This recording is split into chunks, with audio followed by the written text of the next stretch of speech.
The manhwa opens in a room. Our girl, Nebi, is being intimate with a man. He praises her, telling her that she has the most perfect body. They go on. Suddenly, our girl wakes up. It was a dream. She have had this dream again. She wonders why she has kept on having these weird dreams ever since she came to this world.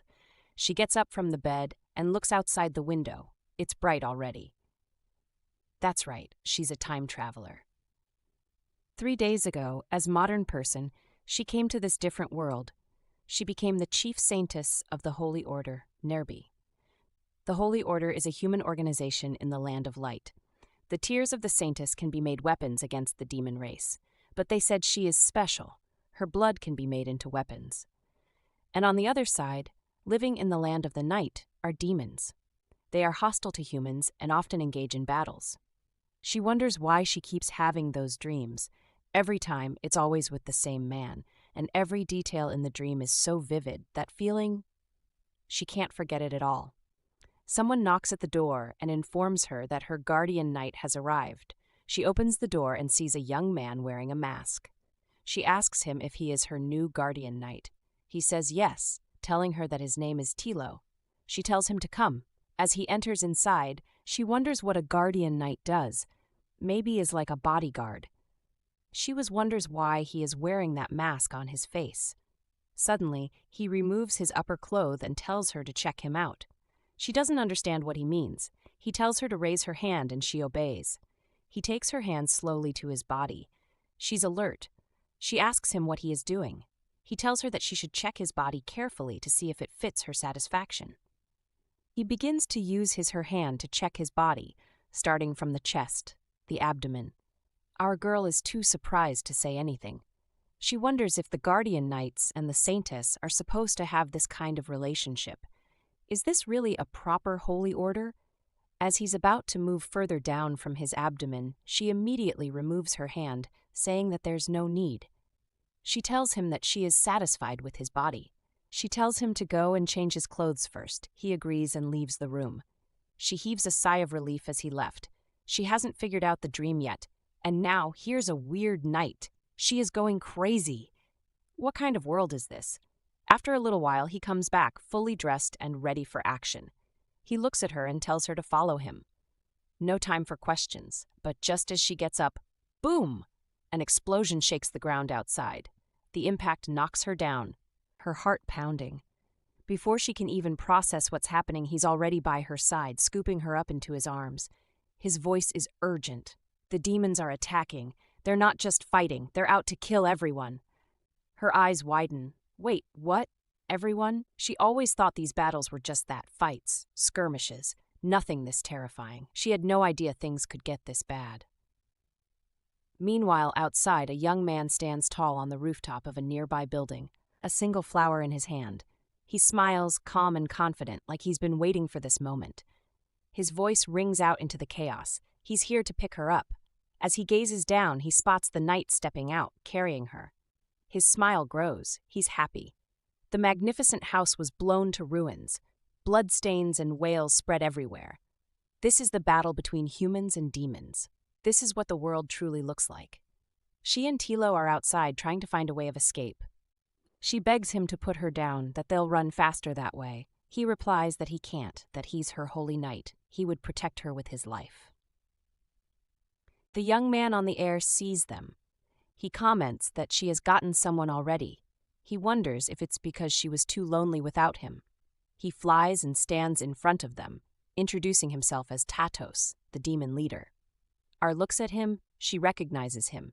He's the pervert in her dreams. The male lead, Tatos, freezes Tilo and uses his powers to bring her to him. She cries out to her guardian, who's standing there, frozen. The male lead asks her why she is looking for others when he is with her. He adds that it makes him sad. He begins to kiss her. She can't believe it. Is this reality, or is she dreaming? She wonders why she can't refuse him. She even instinctively wants to give in. It's like her body has been waiting for him, craving him. Finally, the guardian stands up. Blood is on his face. He calls out to her, looking at her. He's surprised that she have a weird expression. The male lead tells her that he wants to have her now. She tells him to let her go, calling him a pervert. He smiles and replies that demons openly express their desires, unlike humans who are so hypocritical. He asks her if she really thinks she is just an ordinary human. She doesn't understand what he means. He tells her that both of them are fragments of the night god's soul. They're both destined to become one. Many years ago, the light god and the night god ruled the world together. But later, the night god created a more powerful demon race and wanted to make fragile humans disappear. The light god disagreed and blessed some humans, giving them the power to fight against demons. This caused a rift between the light god and the night god. The world was divided into the land of eternal day and the land of eternal night. The demons inherited the will of the night god, aiming to exterminate humans for generations. This is the legend of the light god and the night god. Still in his arms, our girl's mind races. His words keep replaying. She's human, but she can fight against demons as a saintess. And yet, somehow, she's supposed to be a fragment of the night god's soul? It doesn't make sense. The night god wants to wipe out humanity, so how is she connected to him?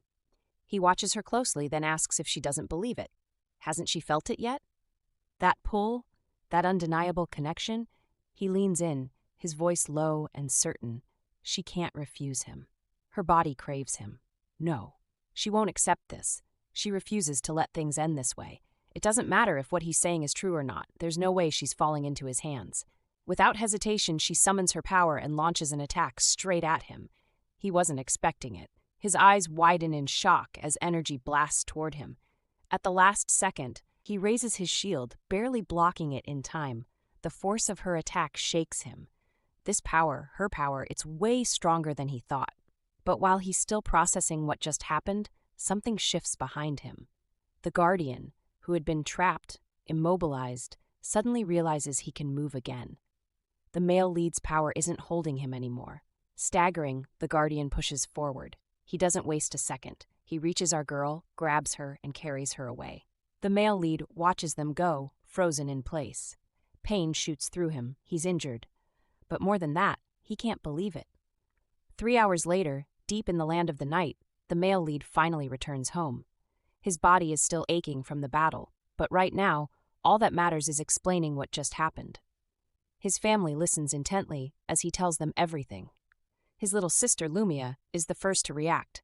She can't believe it. Their girl, the saintess, actually managed to hurt him. Even if she's strong, she should only be able to handle regular demons. Wounding him? That's a whole different level. The room falls silent for a moment, tension thick in the air. Then, the demon high priestess finally speaks up, her voice calm and knowing. She answers Lumia's question, explaining why our girl was able to fight back. It's because she isn't just a saintess. She carries something much more powerful within her, the soul fragment of the night god. That combination? A human saintess with a piece of the night god's very soul? It's unheard of. It makes her unique, powerful, and dangerous. It gives her the ability to stand against the male lead like no one else ever could. The priestess then turns to the male lead, her expression serious. If he truly wants to complete his great plan, if he wants everything to fall into place, then there's only one path left. He can't just take her by force. He can't just overpower her. That won't work. She has to willingly become one with him. The word willingly catches him off guard. It lingers in his mind, twisting through his thoughts like a challenge he never expected. His mind drifts to her, the saintess. Every part of her fascinates him. Her strength, her defiance, the way she looks at him with both fear and determination.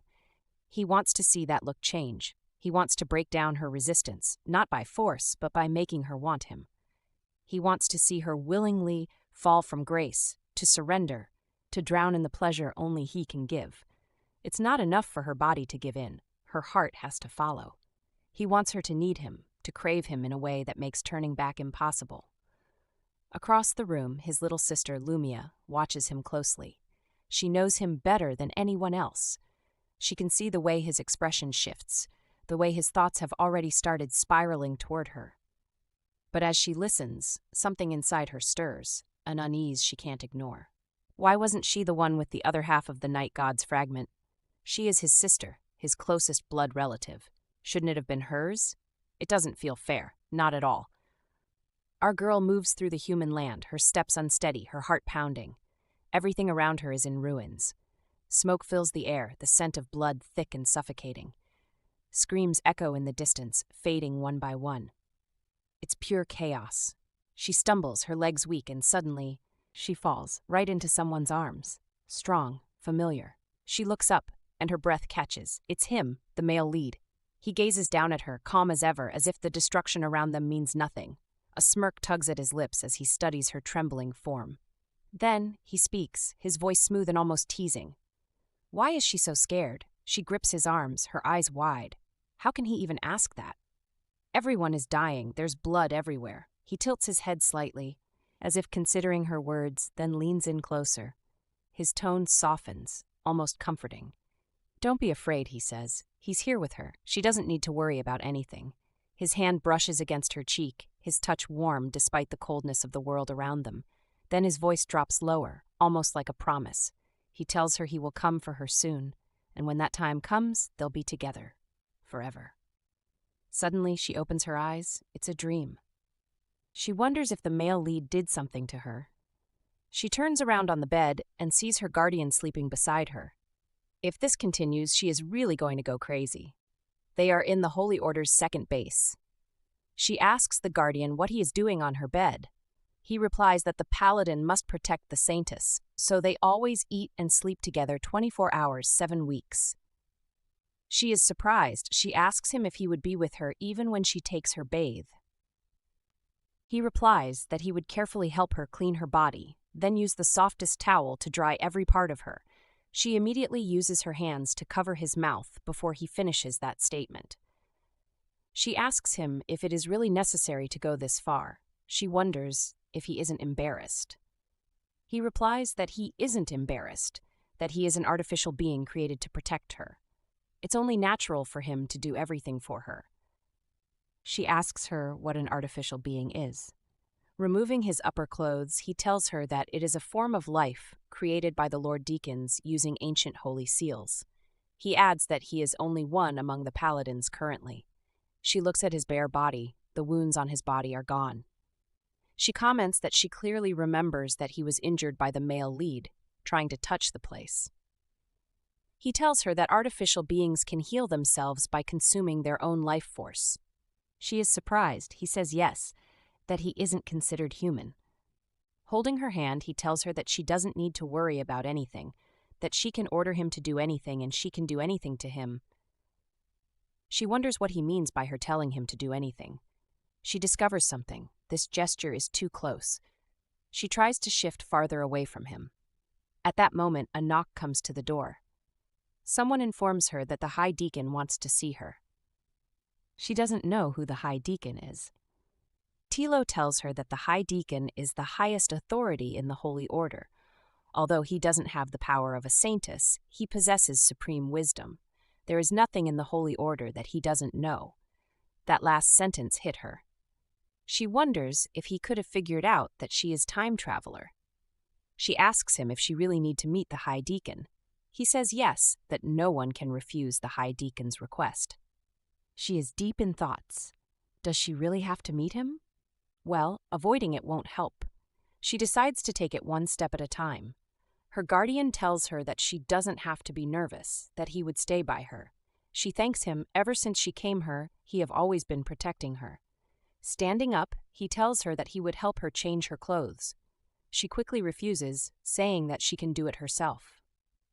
After a while, she is done dressing up. She looks in the mirror to check herself. She looks set. She is ready to go meet the High Deacon. She wants to play it by the ear. At worst, she will tell the truth. Tilo comes out, looking so attractive in his uniform. She looks at him. She didn't get a good look before, but Tilo looks even more handsome in his knight's uniform. They get to the High Deacon's palace and enter. They see him sitting behind a large table, writing on a sheet of paper. He looks young, but with white hairs. She greets him, announcing her presence. Her guardian knight is behind her. The High Deacon looks at her and comments that her injuries have healed. He is relieved. She listens to his tone. It doesn't seem like he knows that she is not the original saintess. He tells her that he called her here mainly to ask her why the demon leader took her alone on the day on the bombing. She is surprised. She looks at him, thinking. His gaze is sharp, as if it can see through everything. A voice in her heart reminds her she absolutely cannot reveal the truth. She tells him that the male lead wanted to take her to the land of the night as a trophy, adding that she took the chance to splash blood on his face and escaped while he was distracted. The High Deacon now knows why the male lead showed up in person this time. She is surprised that he believed her. He tells her that it is a good thing she is smart, otherwise the consequences would have been imaginable. Prosody. He tells her that the demon leader inherited half of the night god's soul fragments and possesses terrifying power, that he despises humans and acts with reckless cruelty. He is a complete madman, that he is the only one that could do something as reckless as bombing the Holy Order. She asks him if the male lead would use the same method to bomb this place. He replies, telling her to be rest assured that they have set up multiple layers of hidden barriers, that even the male lead cannot find this place. She is relieved. They are safe, at least for now, but she still have questions that needs answers. She tells him that she wants to know some things. He gives her the go-ahead to ask. She asks him where the other half of the night god's soul fragment is, since the male lead inherited only half. She asks him how the Holy Order would handle it if the other half is in the land of light. He replies that it is impossible for the night god's soul fragment to appear in the land of light. She asks him what would be done if it really happens.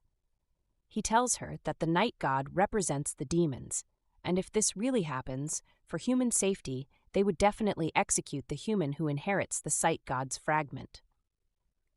She is shocked to hear that. The person who inherits the night god's soul fragment would be executed. What if it is a soul transfer? Would the Holy Order allow such a bizarre thing to happen? If they find out that she is not really Saintess Nebi, would they also execute her without hesitation? She doesn't want to let them discover these two things. The High Deacon's voice wakes her up from her thoughts. She apologizes for being absent-minded. He replies that it is fault, that facing the male lead alone must have left quite a psychological shadow on her. She tells him that she will get going if there is nothing else. She discovers that she is alone. She can remember very well that Tilo was with her. The High Deacon tells her to wait, that there is one more thing. She turns and sees Tilo on the ground. He is groaning, struggling for breath. Light is underneath his feet. The High Deacon stands up and tells him that as a knight, he failed to protect the saintess, so he would be punished for it. At last, he falls to the ground, shaking slowly. Our girl is afraid. The High Deacon tells him that he must always remember his mission, that he must always put the saintess' safety first. Even if he is injured, crippled, or dead, he must protect the saintess at all cost. Tilo is on the floor, groaning in pain. He replies that he remembers. Our girl tells High Deacon to stop it, asking him why he is touching him like that. The deacon tells her that a knight who lets the saintess get hurt should be punished. By doing this, they will reflect and do their best to protect the saintess in the future. He adds that she should know already that Tilo is an artificial being, so he needs to understand this even more. She tells him that no one can escape the male lead's attack, that Tilo has done his best. He tells her that it is the rule of the Holy Order. No one is an exception. Immediately, she uses her power to clear out the light that is tormenting Tilo. The High Deacon asks her if she is okay, that she almost got backfired by the Holy Seal. She tells him that without Tilo, she wouldn't have been able to escape from the male lead, so he shouldn't be punished at all. He looks at her for a while, turning away. He tells her that what just happened should remain here, but he tells her to go back to her room. She thanks him and leaves. At her place, she tells Tilo to lie down first. He lies down on the bed, with her, watching him from a chair. She asks him how he feels now, if he still feels hurt. He asks her why. She doesn't understand. He tells her that he is an artificial being, that he can be disposed of at will, that no matter how much he is injured, he can still recover. Sitting up, he asks her why she saved him. He is on the bed, bare-bodied. Actually, even till now, she cannot fully understand what artificial being really mean. It is impossible for me to think like Tilo said, to treat him as a tool or an object. She touches him, To him, Tilo is just Tilo. She asks him if his body can feel pain too. He nods. She comments that tools and objects don't feel pain, that it is only real lives have their perception of the outside world. She tells him that how he came into this world doesn't matter at all, that he is now a living being, not different from any of them. He is surprised to say that. She repeats him to him and also tells him to promise her that he would cherish himself from now on. She looks at him. Anytime she does so, her heart suddenly beat faster. She wonders why. Suddenly he comes closer and carries her to the bed. She asks him what he is doing. He replies that she had told him to cherish himself, so he needs to get better quickly, and when he says get better, he means he would have to repair his body by consuming life. That's how artificial beings get better. She tells him not to do that, that unless it is a special occasion, he should not recklessly use up his life again. He replies that he understands. Then she discovers that they are too close. She doesn't like it. Suddenly, there is a knock on the door. It's a man. He is asking if our girl is around. She wonders why there is someone else there again. The man shouts from outside that he is warden and he is here to draw her blood. He is a doctor from the Holy Order. Our girl is surprised at first. Then she remembers that as the chief saintess, her blood can be made into weapons, so she always have a retention needle in her leg. But our girl have been a bit needle-phobic since she was young. She tremble all over every time she get an injection. She have even fainted directly a few times before. She asks Tilo if she used to be scared when they drew her blood. He replies that she is always the calmest and the most cooperative person in the entire order. She is done for. The doctor enters and places his workbox on the table. He opens it. It contains syringes and other work tools. He tells her that it isn't time for blood collection yet. But the demons destroyed their base. The Holy Order suffered heavy losses, so the High Deacon demands they stockpile more blood and tears as soon as possible. She tries to calm herself down as he brings out syringe. She is trying not to expose herself.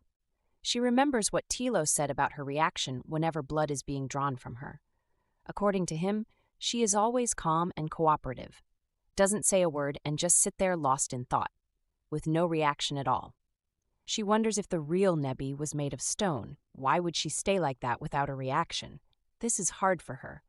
She is offered a seat to sit down, the doctor, sitting down and facing her.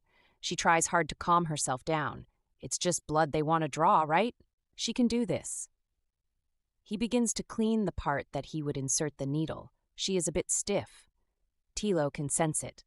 She is trembling as she sees the doctor brandishing the needle. It looks so scary. She is having a very hard time calming herself down. She needs to calm down, or they will find out that she is a fraud. Suddenly, Tilo comes and kisses her. The doctor looks in awe for a while, then he continues with his work, drawing the blood. She asks him what he is doing. He asks her if she thinks he is inferior to the male lead. She doesn't really understand. He continues, saying that he can do it, that he can make her feel comfortable and happy. Our girl's mind flashes back to when the male lead kissed her. She wonders if her guardian was referring to that time. Does he think she likes this? She looks at him. He doesn't have a normal human cognition. For him, kissing, patting someone's head, and shaking hands might be the same thing. He tells her to teach him if he isn't doing it well, that he will make sure she is satisfied. She begins to push him away slowly. She can't let him misunderstand like that. She tells him that he absolutely can't be like that in the future. The doctor interrupts them, telling them that he's done drawing the blood. He tells her to take a good rest and not overwork herself. He informs her that he will come again next week. He closes his workbox and leaves the room. Outside, he feels Estelle. Our girl seems a bit different. He decides to report it to the High Deacon. Few minutes later, inside, our girl is sitting with her guardian. She's thinking about what happened earlier. It was a close call, but luckily she wasn't exposed. So her guardian did that to divert her attention? She wonders how it suddenly became like this. He looks at her and asks her if he did something wrong. She says no, that she just raised her voice in a hurry earlier. She tells him that she is not blaming him. He asks her what he did wrong, asking her why she wasn't enjoying it the way she was when the male lead was doing it to her. He asks if he should kiss and bite at the same time, or he should use his. She immediately closes his mouth and tells him to stop talking.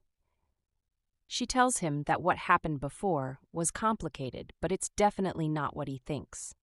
Continuing, she tells him that kissing and touching shouldn't be done casually. He asks her when people can do it then. She replies that it's only when they are lovers or if they like each other. He doesn't know what she means by those two words. She tells him that he will understand when he likes someone in the future. She tells him that they need to keep their distance, that they shouldn't be together while sleeping or bathing. He says it going to be possible because of it that happens. He won't be able to protect her. She tells him to promise her that he won't do anything that she doesn't like. She feels it's really not that easy to make him understand, so she'll teach him slowly later. He hesitates for a while before making the promise. She's happy. She tells him that they should talk about something more important now. She asks him to tell her in detail about the arrangement and rules of the Holy Order. He tells her that the Holy Order is disciplined and has strict regulations. Each saintess has her own dedicated night. They provide 24-hour protection, never leaving the saintesses. He continues, saying that the doctor checks every saintess's health every 3 days and extracts tears every 10 days. That, unless on a special mission, the saintess cannot leave the Holy Order. In addition, the saintesses must dine in the cafeteria once a day. Every week, the saintesses must attend group prayers in the hall. As she listens, she feels if she just have to do these things, it doesn't seem hard. She tells him that after the last accident, she forgot a lot of things. This is a universal explanation for time travel. She asks him to tell her what kind of person she used to be. He tells her that according to the information he received, Nebi is always very quiet, that it seems like she had no interest in anything. He continues, telling her that whether it is group prayers or dining in the cafeteria, she always chooses to sit in the farthest corner, that she rarely initiate conversations and don't care about the other saintesses. So that makes her popularity small and people are a bit afraid of her. She thinks about it.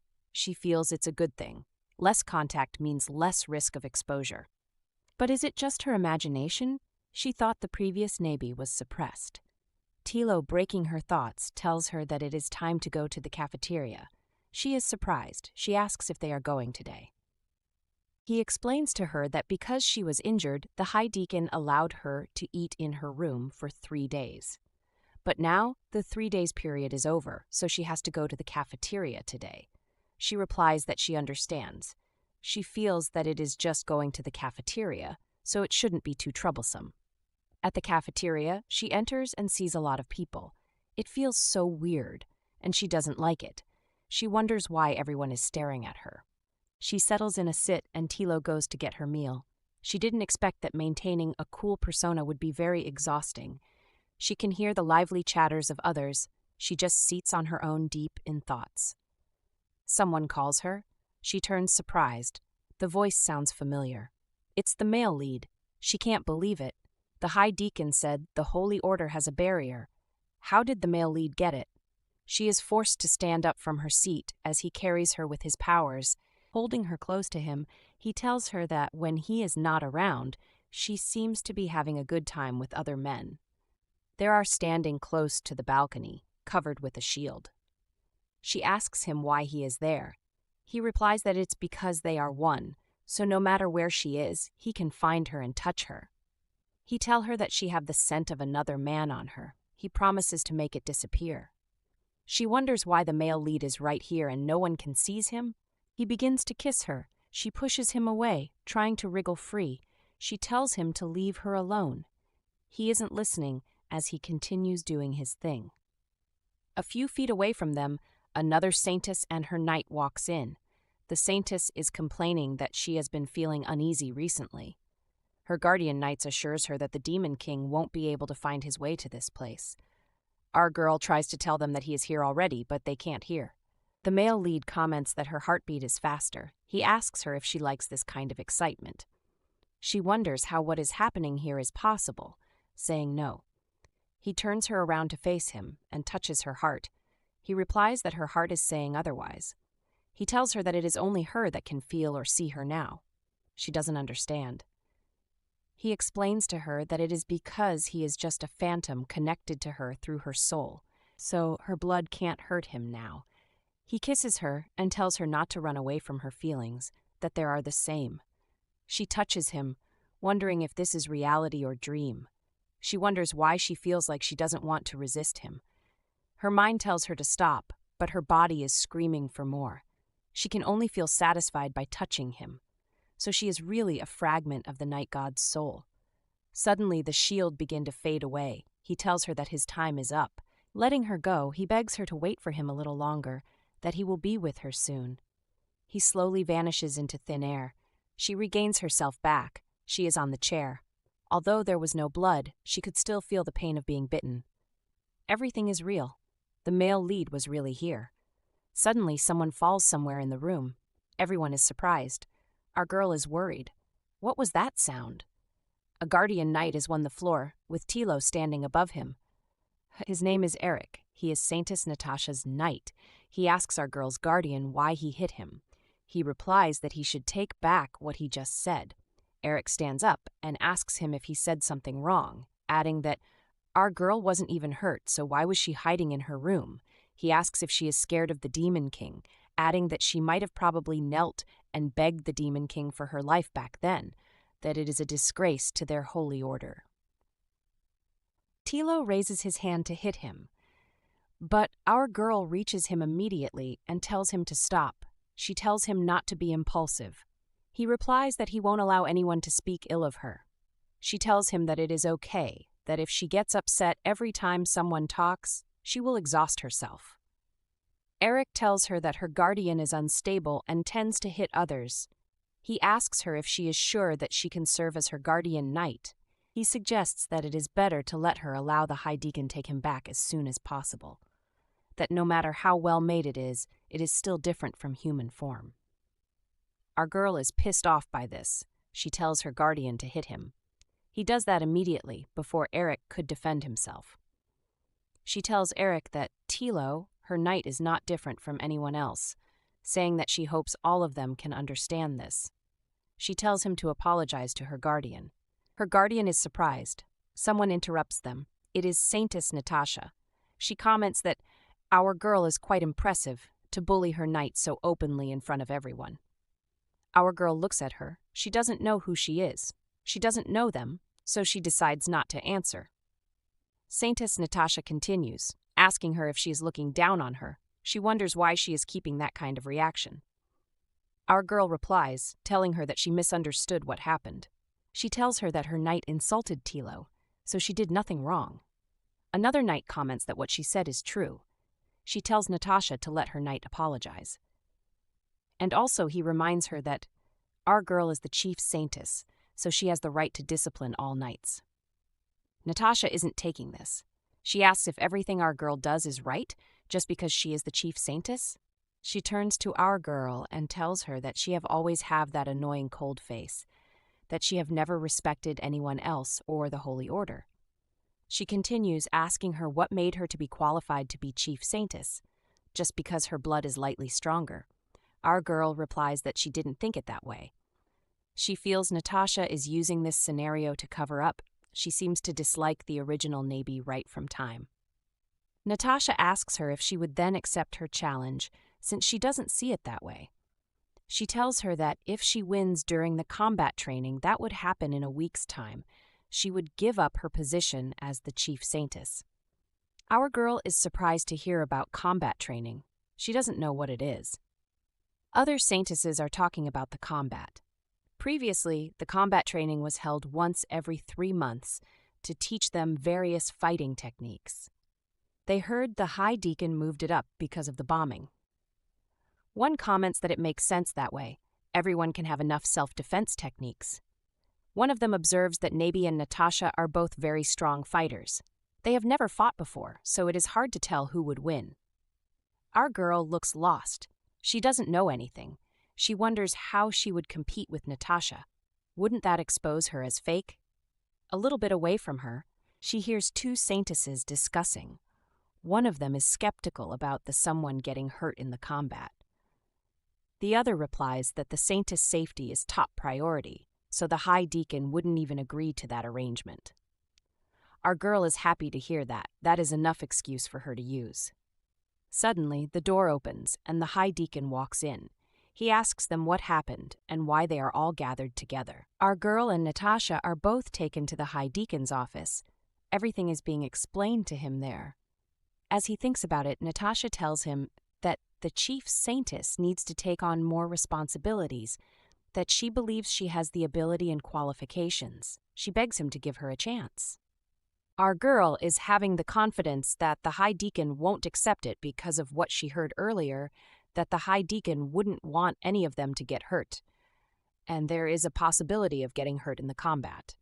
Shockingly, the high deacon accepts the proposal. He gives them the go-ahead to compete. He wants to see who is the most qualified to be the chief saintess. Natasha thanks him. Our girl is about to make a comment, but the high deacon cuts her short, telling her that he knows her strength, so he is looking forward to seeing her give it her all. She looks at him. She feels something is off. His voice sounds strange, and she wonders why. The doctor who is standing behind the high deacon chips in, saying, "Our girl's body has fully recovered, so a combat at this level shouldn't be a problem." The high deacon comments that they would postpone it for half a month so that they would be safe. Our girl is surprised to see the doctor there. She wonders why he is with the high deacon. She wonders if during the blood draw he had noticed something wrong and told the deacon. That means the high deacon is testing her, and if she refuses, there must be a problem. If she agrees, he can use this chance to see if she is the real Nebi. Looks like she have no choice. She have to accept it for now. She announces that she accepts the challenge, but tells Natasha that if she wins in the end, she and her knight must apologize to Tilo in front of everyone.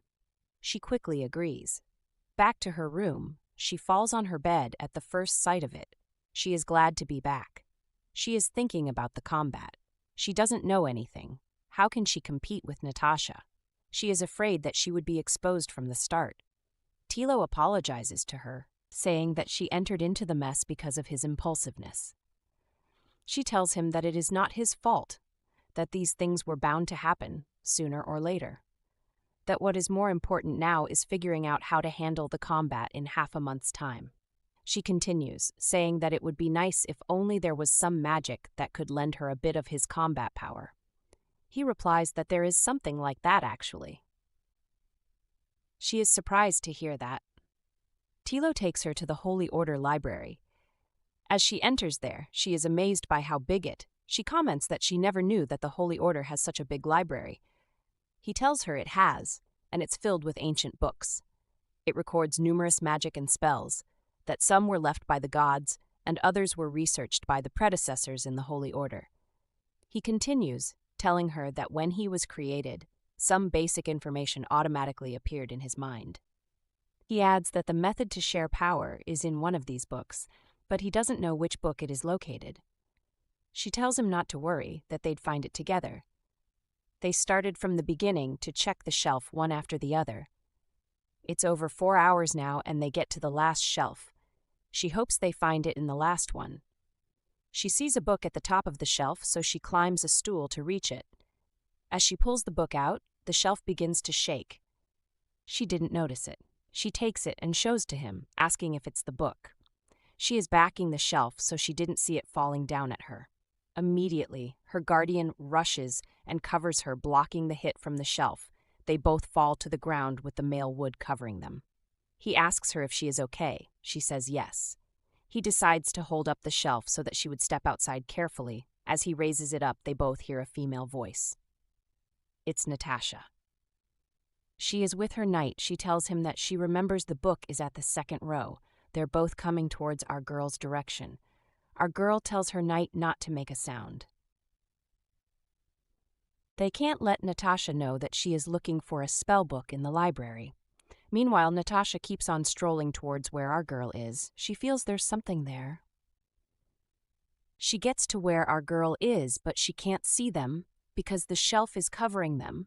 She only sees books lying on the floor. Meanwhile, our girl is so afraid, she wonders if they would be discovered. She dares not move an inch. Eric comes behind her and asks her what the problem is. She replies nothing, That is just some few books that fell out. Our girl feels saved. Natasha tells her knight that she wants to stay in the library for a while. He replies that he would guard her. Our girl can't believe her ears. Does she likes the library that much? It's quieter in her room. She's so close to her knight, she doesn't like it that way. She can hold much longer. She tells him that the posture is uncomfortable for her. She wants to move a bit. She tries to get up a bit, but she can really get up fully. She presses him and apologizes immediately. She discovers that this new posture is even more awkward. Her chest is close to his head. Meanwhile, the knight is deep in thoughts. Just now, he could hear our girl's heartbeat. From there, they can hear Natasha ranting.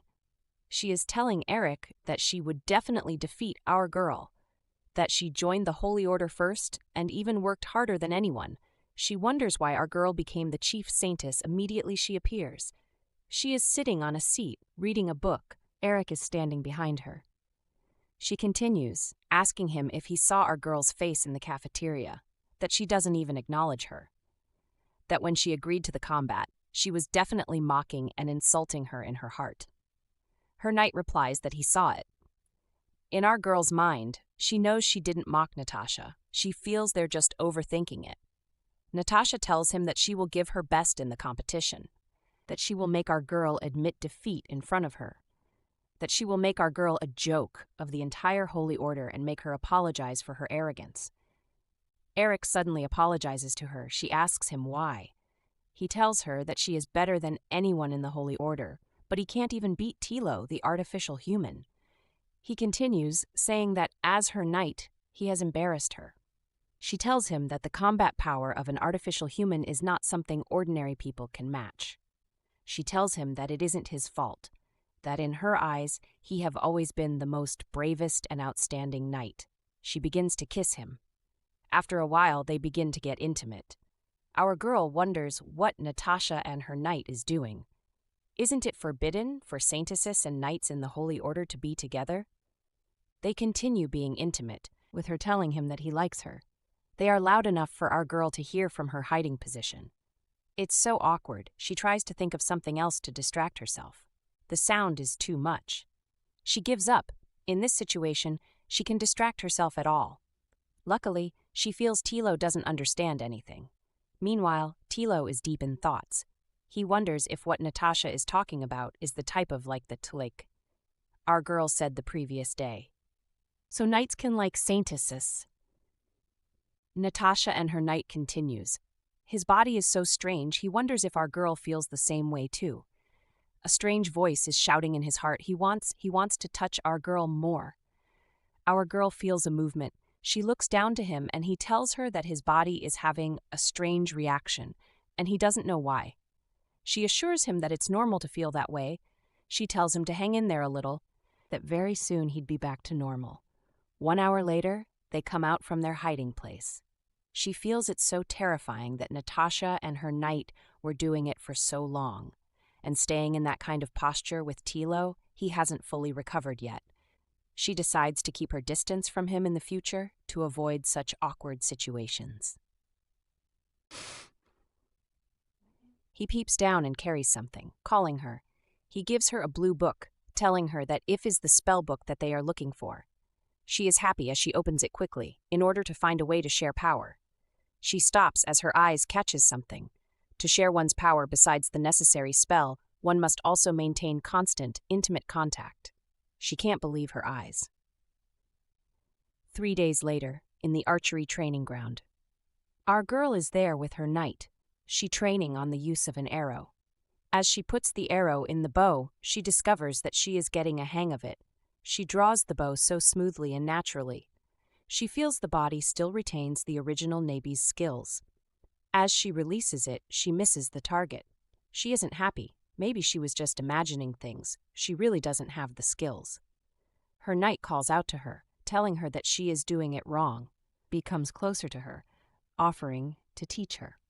She accepts. The spellbook says that sharing power is actually borrowing it temporarily, and to borrow more power, a link needs to be established between both parties. Then both parties need constant, intimate contact to get familiar with each other's body. and only then can the link be activated and stabilized. For this, she and Tilo must touch each other as much as possible. He used to help her dry her hair, but they definitely keep a certain limit. She is always telling him not to hold her so tight. He would reply that they have to do this. She wonders what kind of place she ended up in. Why is the Holy Order's magic so improper? Back to present, he holds her hand and lifted up. He tells her that he would start teaching her now. He tells her that he would also try to touch her as much as possible during the process. Holding her to steady her body, he tells her to take a deep breath, feel the power in her body, and focus attention. He is so close to her, she wonders how she can focus in this state. No, she needs to calm down. Tilo is doing all this to help her. He has no other intention. She can't let him down. She asks him if she should shoot. They had stayed like that for a while now. He tells her to release it. She does so, and it hits the target. She asks him if the link got activated. He replies that he felt it too. She is happy that their efforts have paid off. With this way, she have a chance to pass the combat test. He tells her that they still need to strengthen the link, and also she still needs to practice more and get familiar with different weapons. She replies that she will do her best, and with him here, it would be easy for her. Suddenly, she sees a tree behind him with its leaves shining. She tells him to turn around and see it. She comments that this is the first time she has seen such a beautiful view in the Holy Order. She tells him that today's probably a lucky day. She's so happy. She asks him how he feels. He replies that he feels happy too. Later that night, she's in her room. She's happy that she can finally have a good night rest. To strengthen the link, they need to sleep together. She bids him good night, and they begin to sleep. He watches her as she sleeps, thinking. He always can't help but think about what happened in the library that day. In that narrow space with our girl sitting on him, not far away from them, the saintess and the knight are doing something. He could clearly hear every word of their conversation. So the saintess and the knight can have a different kind of relationship. So a knight can also like a saintess. He wonders if him and our girl can also have a different kind of relationship. Our girl told him that the strange reaction in her body was just an accident. He wonders why he can't control his self when he is near her. He feels is because he is an artificial human, so there are many things he doesn't understand. But there is one thing he is sure of. Every day he wants to be closer to her. He shifts closer to her on the bed. In the land of the night, the male lead is sitting just in front of a big portrait of him and our girl. He's drinking, talking as if our girl is there. He comments that she has allowed another man to get close to her again. He blames himself, saying he didn't get to her fast enough.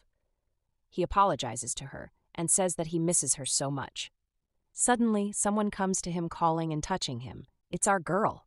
She tells him that she is right here, that he can do whatever he wants with her. He opens his eyes and calls her name. She replies that she's Nebi, that tonight he can do whatever he wants with her. He looks down at her and suddenly grabs her neck. She cries, begging him to let her go. He discovers that it's Lumia. He asks her why she had to impersonate our girl. She replies that she just wanted to make him happy. He tells her that there is no need for that, pushing her away. He tells her to get out of his room immediately. While on the floor, she asks him why he still doesn't like her after she has changed into our girl. Continuing, she tells him that they are demons, different from those hypocritical humans, that no moral or identity restrictions, as long as they like someone, they can be with them. She tells him that she likes him, that she is the one that suit him best. She comes closer to him, touching him. She tells him that he would know if he just try once. He pushes her with force, and she lands on the other side of the room. He tells her that it has nothing to do with identity, that he is just not interested in her. He continues, saying that the only one he wants is Nebi. He tells her to get out immediately, or he won't show her mercy even if she is his sister. She leaves the room angrily. Inside, he can still be heard calling Nebi's name. He is saying that he is going crazy. Outside the door, Lumia changes back to her normal self. She wonders why her brother do not like her. She was the other half of his soul fragment back then. She was the one most compatible with him. If it weren't for the accident in the formation, how could the fragment end up in another woman's body? And then she was truck like this, never growing up. She is angry with Nebi. She took everything that was supposed to be hers. She hears someone talking inside. She places her ear on the door to listen. Someone tells the male lead that everything is ready. The male lead asks if the location have been confirmed and if the message have been sent. The voice answers positively, saying that there would arrive there in 3 days. The voice is that of the high priestess. The male lead is happy that he would be able to see our girl soon. Outside, Lumia doesn't want that to happen. She wants to stop the male lead from getting our girl. Then a plan enters her mind. Aren't those saintesses always accompanied by a knight? If our girl fully enjoys herself with her knight, she won't like the male lead anymore. 3 days later, her brother has already left the land of night. She feels now is the best time to cast the spell. Although she cannot do it like her brother, to appear next to our girl in a short time. She has fragments of the night god in her body, and she is the inheritor of the other half, the Demon King's sister. As long as this connection exists, she can use forbidden magic to control over our girl's body. Scene shows our girl on her bed. She comments that she is exhausted. She has been trying to master various combat techniques. She was practicing with a special dagger that doesn't hurt. She tries to strike her guardian with it. She is not doing it well, and he tells her to try harder. She also tried using a sword. He is always by her, telling her to try harder and focus. She have been practicing like crazy with Tilo these past few days. She lays tiredly on the bed. She doesn't want to move anymore. She just wants to stay in the bed forever. Tilo walks in and tells her that she should take a bath first. She replies that she is really out of energy. Suddenly her eyes changes color as if intoxicated with the spell. Lumia from her house smiles and is happy that her spell worked. Back to our girl. She tells her guardian that she really exhausted, asking him if he can carry her to the bathroom. He is surprised at first, but accepts and does as she said. He takes her to the bathroom, stands her up. He carries a material to blindfold himself. He tells her she had said earlier that he shouldn't look at her body, and so he wants to cover his eyes.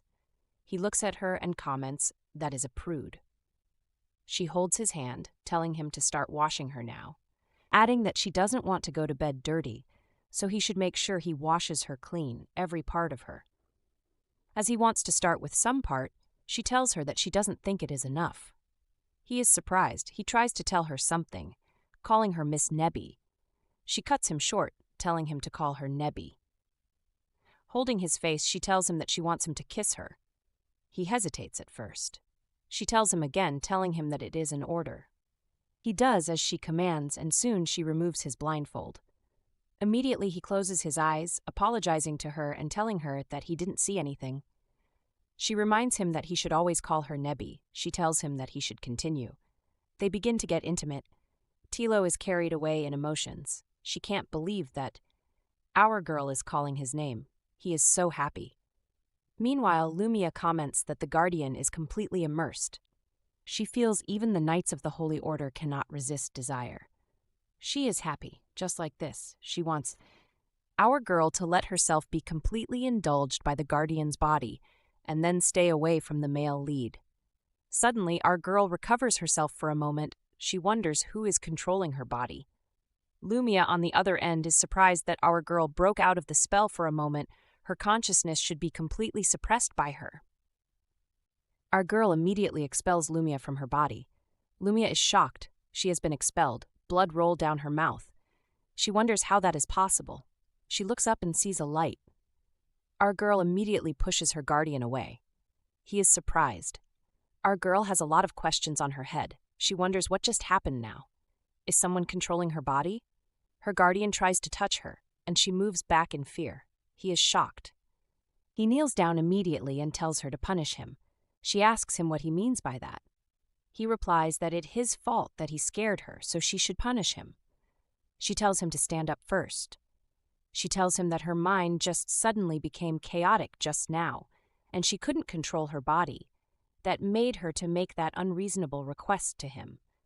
She tells him that it wasn't her intention, so she should be the one apologizing to him. He is surprised to hear her say that it wasn't her intention.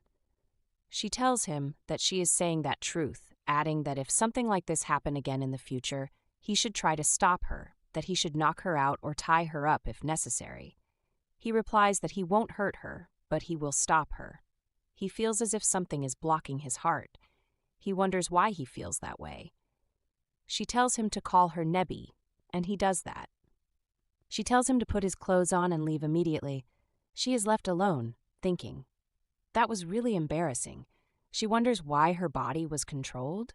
She knows that the voice she heard was clearly a girl's voice. The girl deliberately tried to seduce Tilo, wanting our girl to get involved him. She wonders why. She decides not to let the girl succeed.